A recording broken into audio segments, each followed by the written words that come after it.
4-30 for control message over.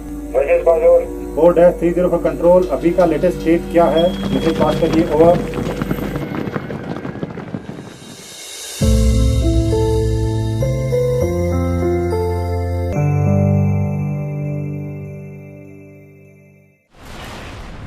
In nearly 50 conflict zones around the world, more than 1.5 billion people live under the threat of violence. In many of these places, the primary enforcers of order are not police officers or government soldiers, but the blue-helmeted troops of the United Nations. With more than 78,000 soldiers and 25,000 civilians across 14 countries, UN peacekeepers make up the second largest military force deployed abroad. India completes 70 successful years of its peacekeeping operations in 2020.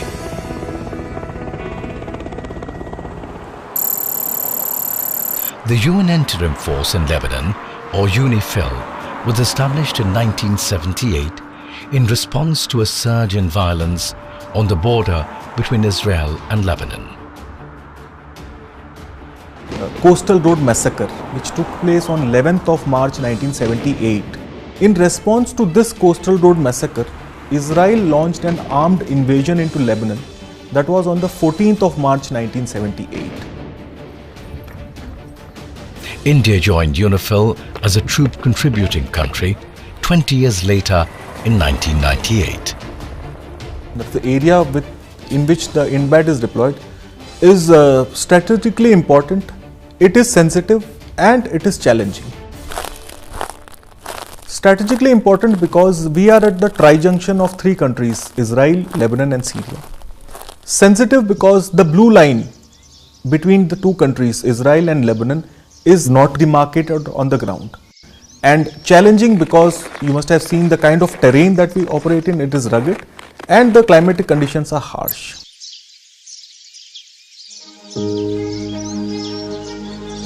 One of the most hotly disputed areas between Israel and Lebanon is Sheba Farms, where Indian Infantry Battalion have maintained vigil for the last 20 years.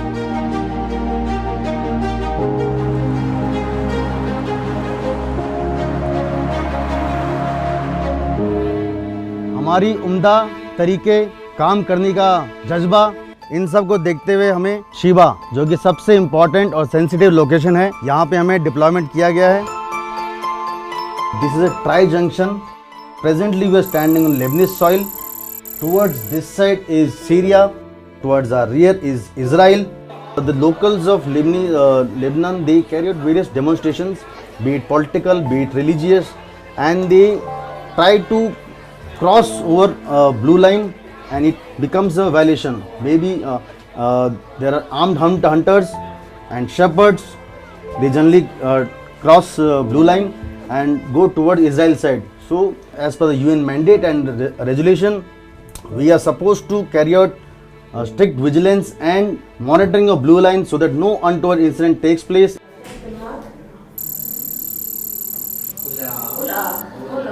The medical team treats more than 400 patients every week with free medicines, free root canals, free dentures and free surgical treatments for the local population. Now she can find a new groom for herself, no? From India. We almost conduct 4 camps in a week. Places like Sheba, Hebriye, Kafr Shuba, Almeri and Rashaya. We have no health facilities in this area. So once a week, there is a big queue here to see the doctors.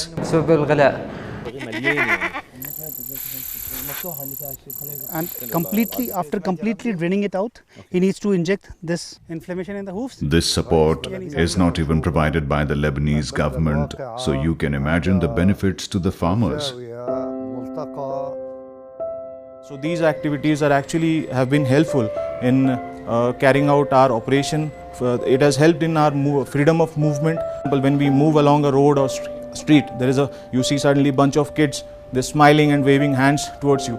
That is an actual acknowledgement actually. It is like then you realize that you are here for peace and you are the ambassador of peace.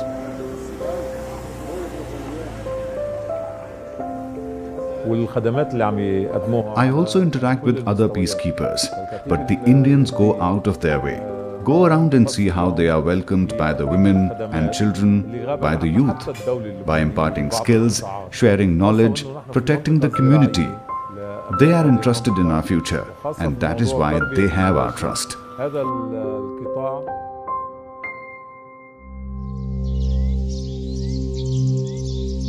For the first time in Indian history, a company of Kazakhstan Army has been co-deployed with the Indian Army and placed under the commanding officer of the Indian battalion here in UNIFIL.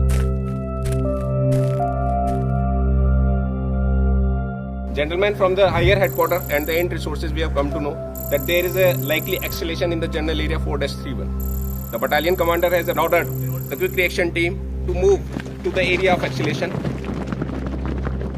In the case of Kazakhstan, what happened was they are unable to deploy in terms of large numbers because they are not yet attuned to UN practices and work methods.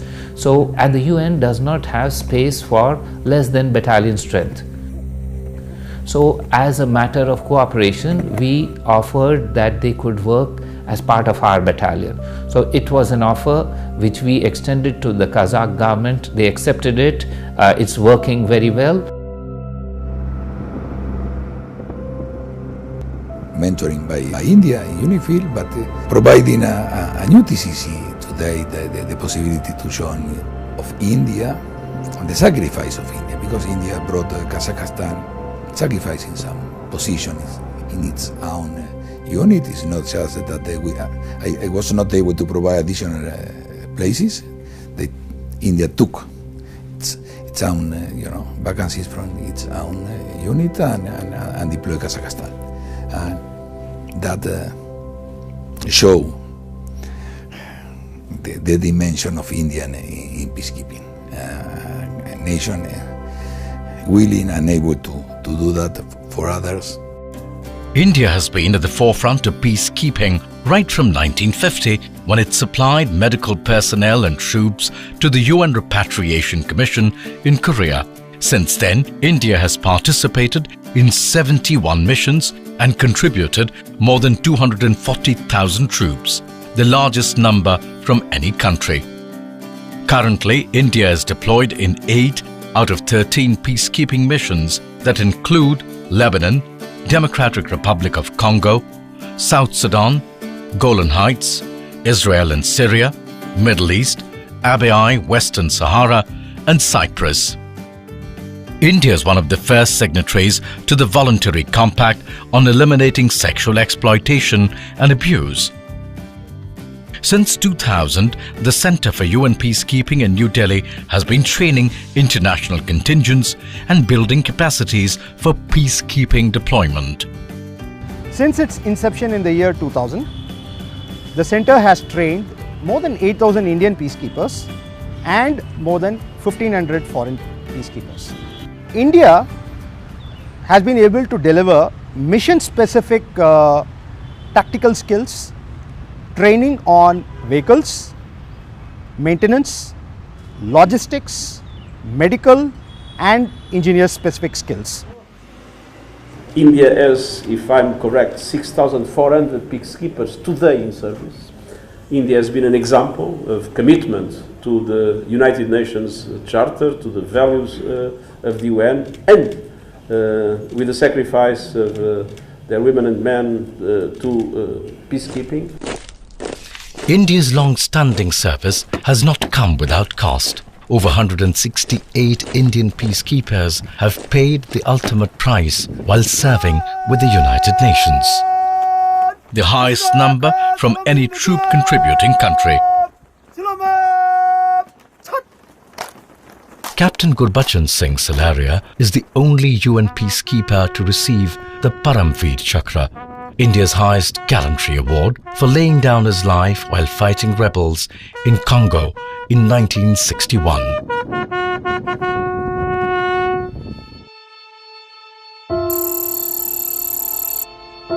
In 2007, India became the first country to deploy a first ever all-female force that helped to bring peace in Liberia in the wake of that country's brutal civil war.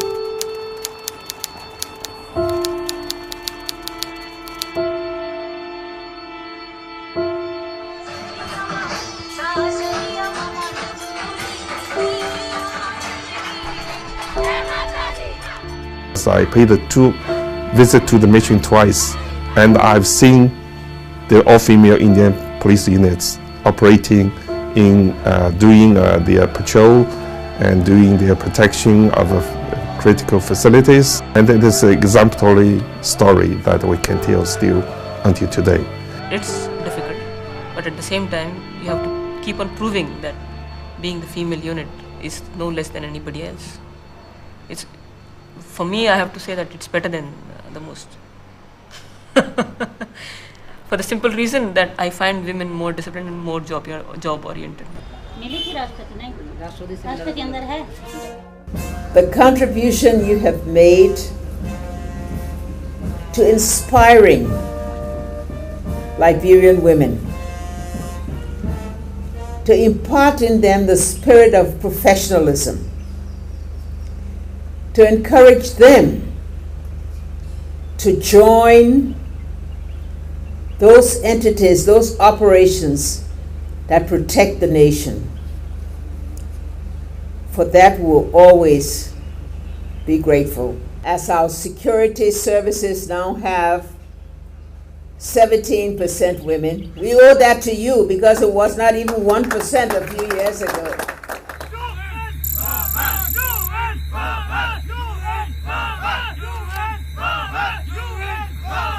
Tango 1 for control over. Control, pass your message over. 15 से 20 civilian हथियार के साथ fence काटने की कोशिश कर रहे हैं, ओवर। आप उनको वहां पर रोक के रखिए और फेंस को ब्रीच मत होने दीजिए। मैं आपके पास क्यूबेक 4 भेज रहा हूं 10 मिनट के अंदर, ओवर। हमारा टास्क टावर 1 पे सिचुएशन कंट्रोल करना। Access of advance POC gate. Bloodshed and rebellion are nothing new for South Sudan. 5 years after gaining independence, South Sudan was gripped by an ethnic civil war that has killed an estimated 50,000 and displaced over 1.6 million people.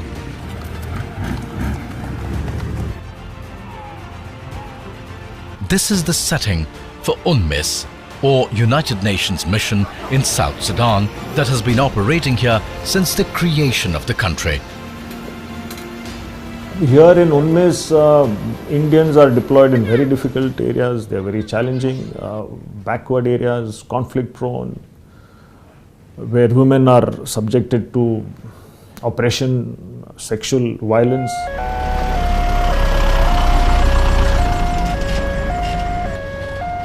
There is danger, yes. They operate basically in the greater Upper Nile area of South Sudan. 2, 3, up. They have sacrificed. We've lost lives in almost every UN mission, and this loss of life has been in protecting, not in combat, but basically in protecting other lives. This is where I think Indians have really stood out. So we as peacekeepers, we have to operate into the remotest of areas which doesn't have any kind of connectivity. Either we are operating with the helicopters, or we are operating by riverine patrols. And that's where the Indian military engineers come in, applauded by the UN time and again for their road construction, repair and renovation projects across South Sudan. In South Sudan, nearly 2% of the road is all-weather road. This is because the soil here is a black cotton soil.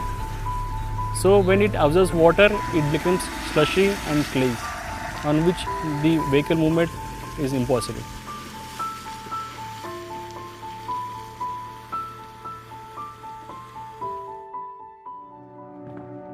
So they camp for weeks, sometimes months, in the deadliest locations and build roads stretching hundreds of kilometers, facing a daily threat to their lives.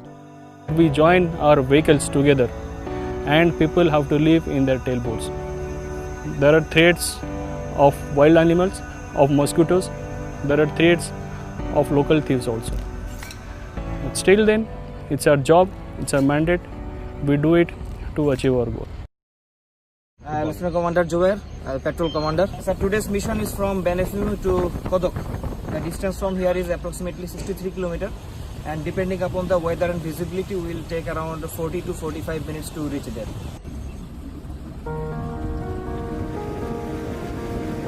There is no road connectivity to Kodok. The only way to reach there is either through a helicopter or a riverine patrol. And mind you, the journey is through the famous White Nile, home to the Nile crocodiles and some of the largest amphibian reptiles.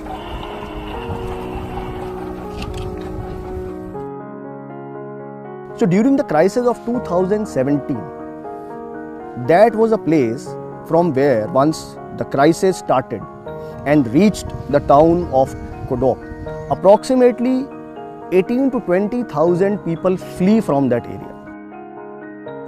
The mission hierarchy decided that a UN footprint on the western banks will bring some security and normalcy to the area. And once people see the UN presence there, they might come back. So the Indians were entrusted to set up a temporary base on the western banks of Nile, and we did it in almost 90 days. Indian ingenuity, innovation and sacrifice are on display here in Kodok. Since it's a temporary base, a company of 120 peacekeepers live in tents. Though rainproof, they don't protect them from the mercury rising to 50 degrees Celsius. Approximately 3 to 4 snakes are being encountered every day. We have specially got from India anti-snake venom pan-Africa in case of an emergency to contain the situation till the time evacuation takes place. Since it is not connected by road, ration stocks come in helicopters once every 2 weeks.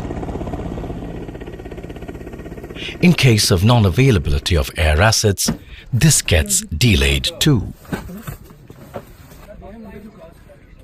Keeping peace here.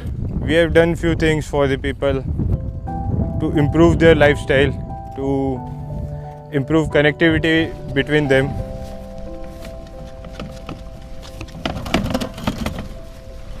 Enemies decided to put on ground in Kodok the invites. There was also an additional security, and the population kept on increasing. They have helped us in clearing the football ground. For the first time after the crisis, we had a match.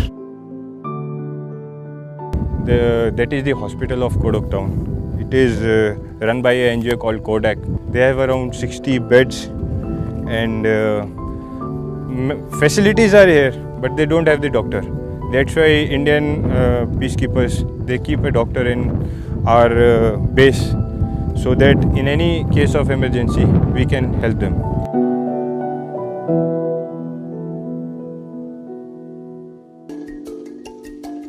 When you travel to the interiors of the Democratic Republic of Congo, the sights behold you. DRC is home to the second largest rainforest in the world. Its mineral wealth is estimated at $24 trillion, but the average income of a DRC citizen is only $400 a year. Today there are more than 100 different armed groups vying for territory and control of mineral wealth in eastern DRC. If this wasn't enough, DRC has been grappling with the world's second largest Ebola epidemic. The peacekeeping of the past were based in, let's say, ceasefire, buffer zones, where the peacekeepers were extremely respected and they were not targeted. This is not happening in this mission. This mission, the peacekeeper that is deployed here, he must be prepared to fight. To fight first to protect himself, and second to protect the civilian population of this country. Because of the legacy of Rwandan genocide, because of the abundance of these mineral resources which is there in my area, I have got these armed groups which are roughly about 33 to 34% which are active in my area of responsibility. I have the maximum number of human rights violations in my area. The Indians are headquartered in Goma, home to Lake Kivu, that conceals an enormous underwater concentration of carbon dioxide and methane. An untimely eruption could spread a lethal cloud across the city and spare no one. And then there is Mount Nyiragongo, one of the most active volcanoes on the planet. But with more than 2,600 troops on the ground, India is one of the biggest contingents in the biggest and most challenging peacekeeping mission under the UN flag.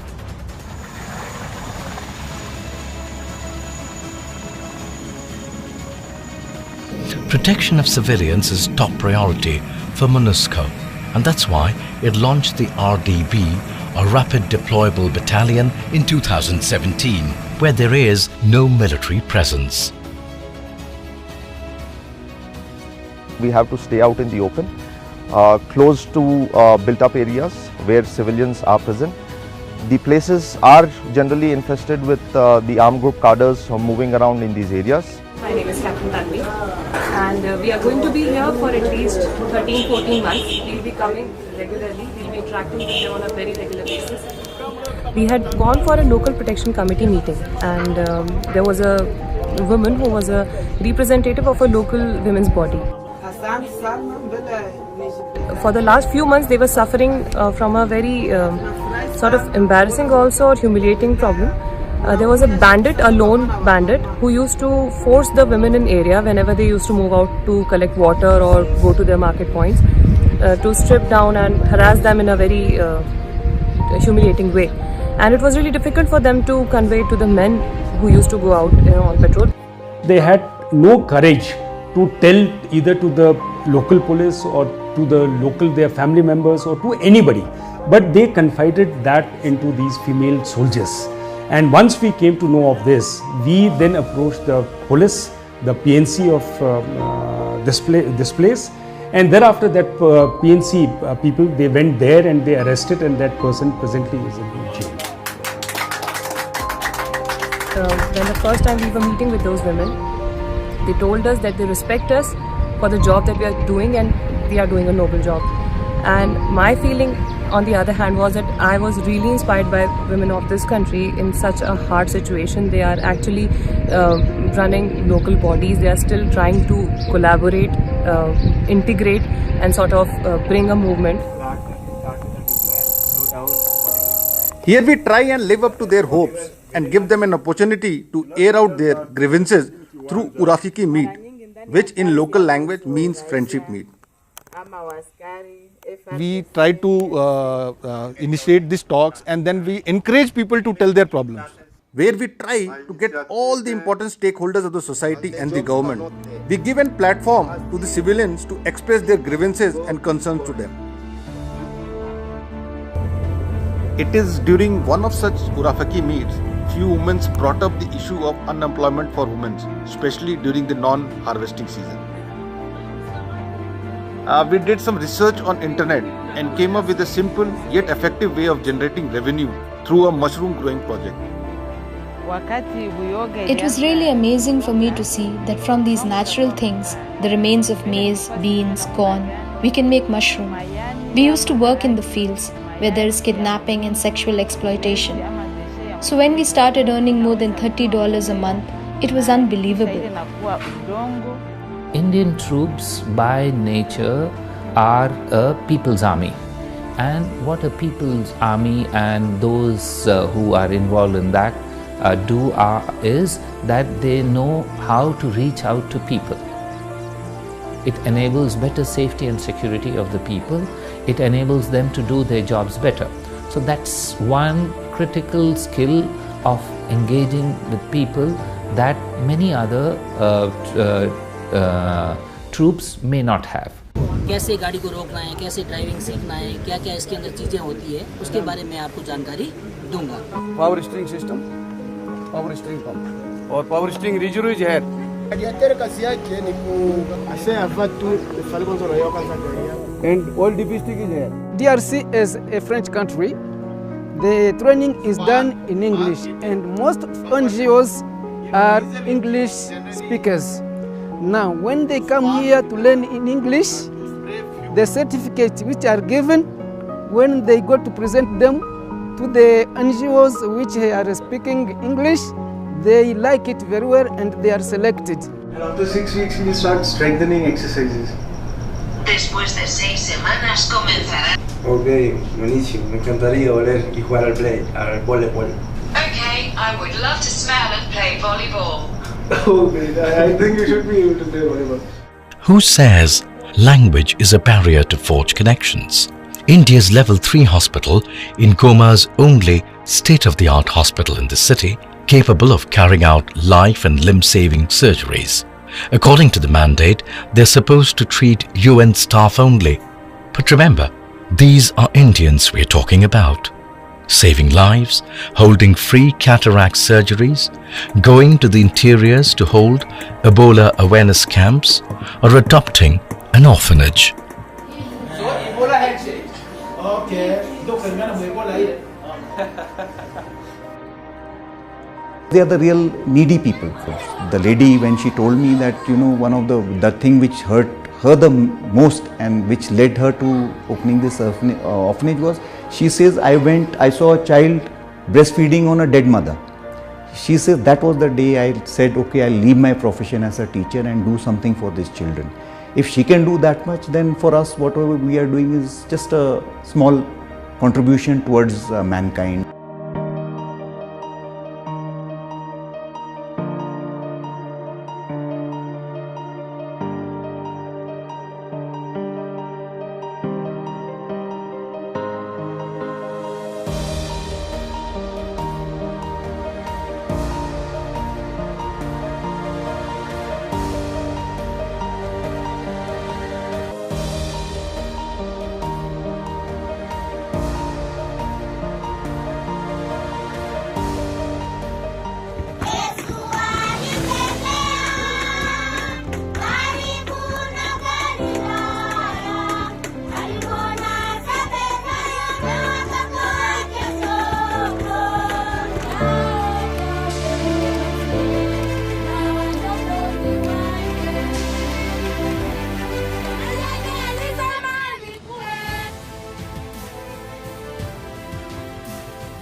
जो India में हमारा काम करने का तरीका होता है, उससे भी बेहतर हम यहाँ पर इनके दिलों में विश्वास जगाते हैं।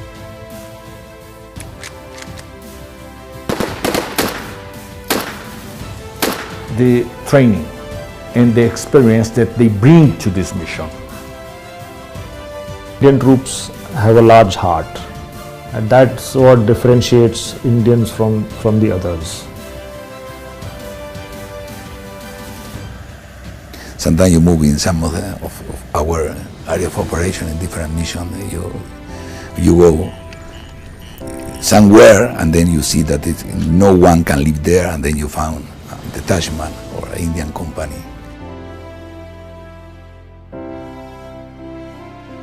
So every time when he wears this uniform and see the flag on his chest, all kind of a problem, all kind of a complaint, all kind of excuses which is pulling him back to home gets subsided with the pride of wearing this national flag on his chest.